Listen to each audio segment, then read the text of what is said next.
Selective immunoglobulin A deficiency is a condition where there's a lack of immunoglobulin or antibody A, called IgA for short. It's called selective because all the other antibody classes, IgM, IgG, IgE, and IgD, are produced normally. IgA is in charge of protecting the mucosal surfaces of the body against foreign invaders. So without it, there's a higher risk of mucosal infections. Now, B cells make antibodies, and normally B cells are born in the bone marrow, which is the spongy tissue inside some bones of the body. This is where they develop their B cell receptors on their surface, which eventually can get released. And when they're freely floating in the blood, they're called antibodies. Antibodies are Y-shaped protein molecules, formed by 2 heavy and 2 light chains, each of which has a variable region at one end and a constant region at the other end. Variable regions are unique to each B cell, and they're designed to bind to a very specific antigen, whereas constant regions determine the antibody class. Initially, all of the B cells have IgM and IgD class antibodies on their surface, with each B cell recognizing and binding to its own unique antigen. Mature B cells leave the bone marrow and migrate to peripheral lymphoid organs, like the spleen, lymph nodes, or mucosa-associated lymphoid tissue, which is also called MALT. MALT is composed of clusters of lymphoid tissue scattered under the mucous membranes lining the mouth, airways, and digestive tract. This is a really strategic position, because a variety of antigens are constantly being picked up and filtered from these body tissues. As a result, B cells are likely to encounter an antigen they recognize. A bit like spending time at a train station during rush hour to look for someone that catches your eye. If 2 of a B cell's receptors bind to the same antigen, they can cross-link, meaning that 2 adjacent receptors on the B cell surface can get pulled close together. When that happens, the B cell will often take in the antigen, digest it, and present pieces of it on another cell surface protein called a major histocompatibility class II molecule, or MHC class II. If a nearby T cell receptor recognizes this antigen bound to an MHC class II molecule, the T cell releases cytokines that make the B cell differentiate into a plasma cell, which is a cell that makes lots of antibodies. The specific set of cytokines received by the B cell determine how it class switches, meaning whether it switches from making IgM and IgD to making IgG, IgE, or IgA. In class switching, the only thing that changes is the constant region, and not the variable region of the antibody, meaning that the antigen specificity remains the same. IgA is primarily produced when B cells are stimulated by interleukin 5, or transforming growth factor beta, also known as TGF-beta. Class switching to IgA usually happens in MALT, from where IgA is secreted into the saliva, sweat, or intestinal juices.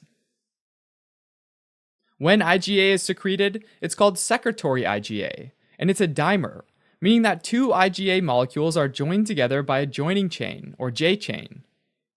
This J chain is recognized by a poly-Ig receptor on the basolateral side of the mucous membrane, which helps it move across the epithelial cells and into the lumen. Since that's a very hostile environment, a portion of this receptor, known as the secretory component, wraps around IgA like a protective armor and keeps it from getting broken down by degradative enzymes. This way, it can stop toxins or pathogens from attaching to mucosal surfaces of the gut or airways and invading the body's tissues. Apart from secretory IgA, there's also a small amount of IgA in the serum, called serum IgA, which exists as a monomer. In IgA deficiency, there are extremely low levels of both secretory and serum IgA, because B cells are unable to secrete IgA. This is due to a defect in B cells, in T cells, or in cytokine signaling between the two. Regardless of the exact cause, the result is that B cells can't class switch to produce IgA, or they can't differentiate into IgA-secreting plasma cells. So IgA remains bound to their surface, along with IgM and IgD. In other cases, IgA-secreting plasma cells die prematurely. Finally, there are also cases where IgA is secreted normally, but can't get across the mucosa, due to the absence of poly-Ig receptor. In all of these situations, there are decreased IgA levels along mucosal surfaces, and that makes it easier for pathogens to cause infections. Sometimes these pathogens look a lot like self-antigens, and that can cause the immune system to start attacking our own cells through a process called molecular mimicry. Apart from infectious agents, there's also no protection against ingested or inhaled carcinogens. Meanwhile, B cells sometimes try to compensate for the lack of IgA by increasing the production of IgE, which can lead to allergic reactions. In the majority of cases, the underlying cause is not known, but sometimes there's a genetic component, so multiple members of the same family are affected. Most individuals with selective IgA deficiency generally appear healthy, with no major symptoms. Sometimes they might have more infections or more chronic infections.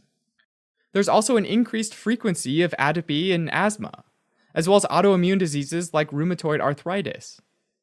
Selective IgA deficiency is associated with increased risk of some malignancies, like gastric and colon cancer. Finally, some individuals develop severe reactions, and they're transfused with blood containing IgA, because IgA is treated like a foreign antigen. Diagnosis is based on decreased IgA levels in the blood, with normal levels of the other antibody classes, like IgM, IgD, and IgG, and slightly elevated levels of IgE. Unfortunately, there's no effective treatment for selective IgA deficiency, and if a blood transfusion is necessary, washed erythrocytes should be used, if possible.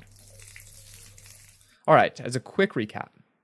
Selective IgA deficiency is a common cause of immunodeficiency caused by low amounts of IgA, resulting in low protection against infections of the mucous membranes lining the respiratory and gastrointestinal tracts. There are normal levels of IgM, IgD, and IgG, and slightly elevated levels of IgE. Thanks for watching. If you're interested in a deeper dive on this topic, take a look at osmosis.org, where we have flashcards, questions, and other awesome tools to help you learn medicine.